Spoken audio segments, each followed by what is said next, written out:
To call an ambulance for a mere headache and vomiting is overreacting.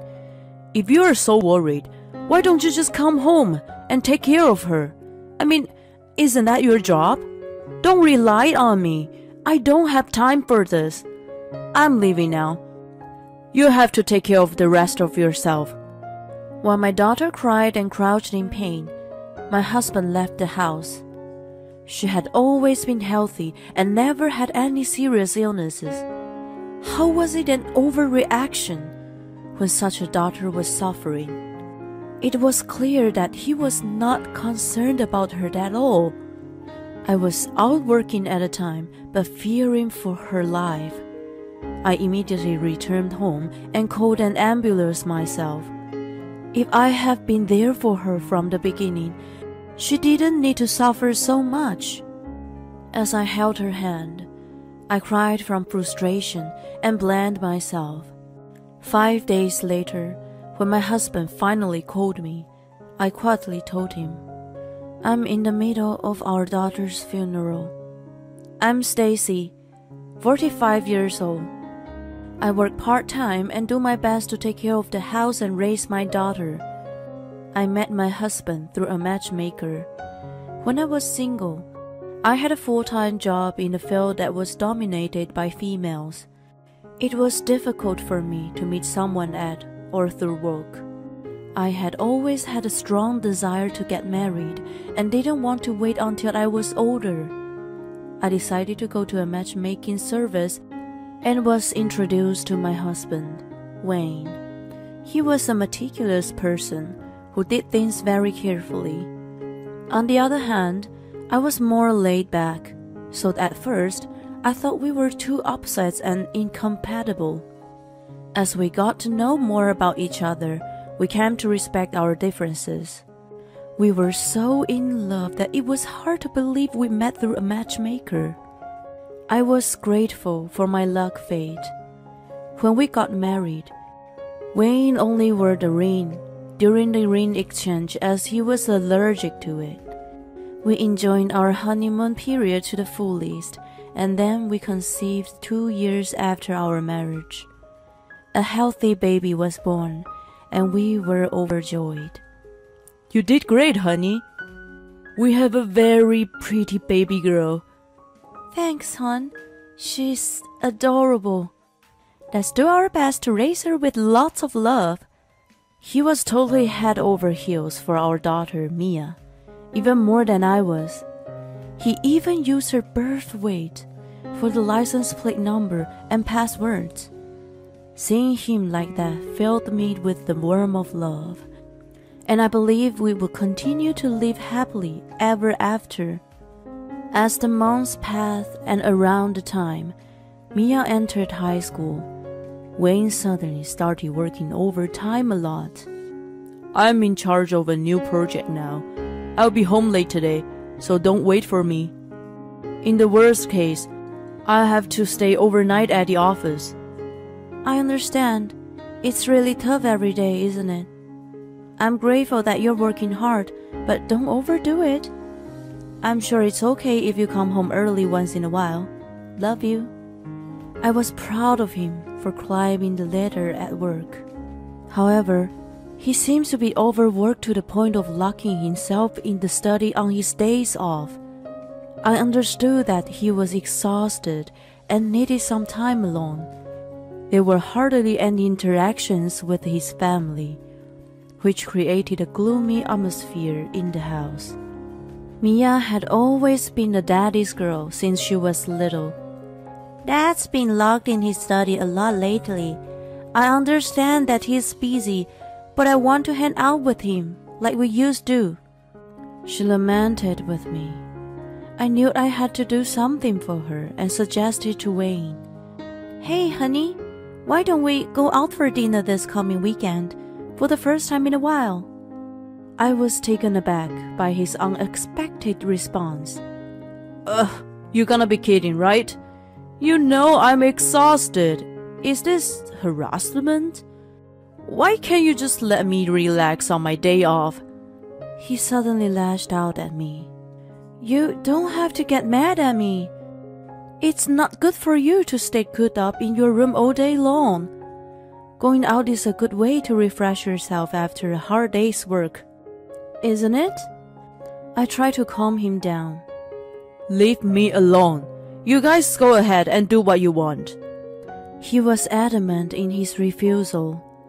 Since then, he began to pick on me out of his frustration and sarcastically commented, I so envy your freedom.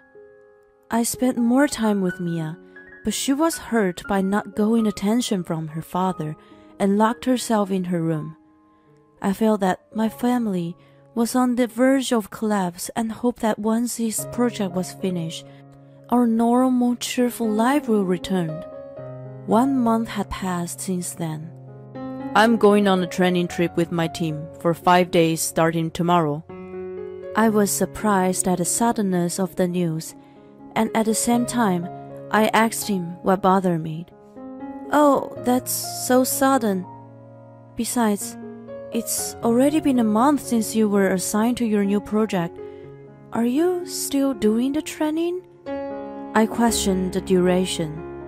Nothing odd about the prolonged training. Keep your nose out of my business. He kicked me to the curb. I was frustrated with his grumpiness and wondered when he would be able to spend time with the three of us. The next day, he was getting ready to leave for the trip. He was still at home when I left the house for work. My daughter was off school for a substitute holiday. I thought they could spend a little time together before he left. I was hoping that they could talk about some of the things that had piled up. Right after I arrived at work, I received an unexpected text from Mia. Mom, my head hurts so bad. I feel like it's going to crack. I feel nauseous too. I can't take it anymore. She seemed to be fine when I left home, but she suddenly felt ill. I called her in a hurry, but she wasn't picking up the phone. I called Wayne for help. Are you still at home? Mia sounds like she's in a lot of pain. Can you call an ambulance right away? I had lost my grandmother to a subarachnoid hemorrhage, so I was very concerned that she was suffering from the similar symptoms. It's just a headache and vomiting. Don't you think you're overreacting? If you're so worried, why don't you come back and take care of her? I'm leaving soon, so you take care of the rest. His reaction was unbelievable. Despite his daughter's distress, he was about to leave for a trip. Wait, what the hell? How could you not help your own daughter when she is in such trouble? Is your job that important to you? I lashed out at him in a harsher tone than usual. I'm telling you, you're just making a big deal. It's raining today. She must be feeling the pressure. Anyway, if you came back, the problem would be solved. Time management is a basic rule for my job. I can't be late for something like this. He threw all the responsibility on me and put his work first. I felt no affection for Mia from him, who used to care so much about her. I hung up the phone and made my way home, praying. He had already gone, and I found Mia unconscious in the living room. The ambulance came right away and rushed her to the hospital. I called Wayne after the doctor explained to me her symptoms. He must have been busy and didn't pick up my calls. If I had been there for her, she didn't need to suffer so much. I shed tears and regretted my helplessness. 5 days later, I finally received a call from Wayne in the evening. The first thing that came out of his mouth was, "You don't have to prepare my dinner tonight." I was stunned for a moment. I had been wondering how he could come home after leaving Mia in that condition. He didn't even call to find out how she was in those 5 days, and it sounded as if nothing had ever happened. I cut to the chase and told him, "I'm in the middle of our daughter's funeral right now. I can't prepare dinner anyway. Your trip is over, right? Can you come over now? As a father, it was expected of him to attend his daughter's funeral. To my surprise, he kept indifferent. Oh, I see. Well, I won't be able to make it. You can deal with it yourself. He showed no sorrow whatsoever. I reached the boiling point and my anger exploded. I resolved to tell him everything that was on my mind when he got back home. He returned late at night. Why didn't you call an ambulance right away? Do you have any idea how much you suffered? I had been waiting for this moment and immediately started attacking him. Oh, come on. I haven't been home in a while and you don't even welcome me back. Even if I called an ambulance that day, it doesn't mean she survived, right? What's done is done. I brought you some sweets. Make yourself feel better. I was stunned by no sign of remorse from him and lost all energy to argue. He seemed to take advantage of it. Give me all the insurance money. I'm the one who has been paying for everything in regard to our daughter. You're just a part-timer with a low income, so you have no right to it. He grinned at me.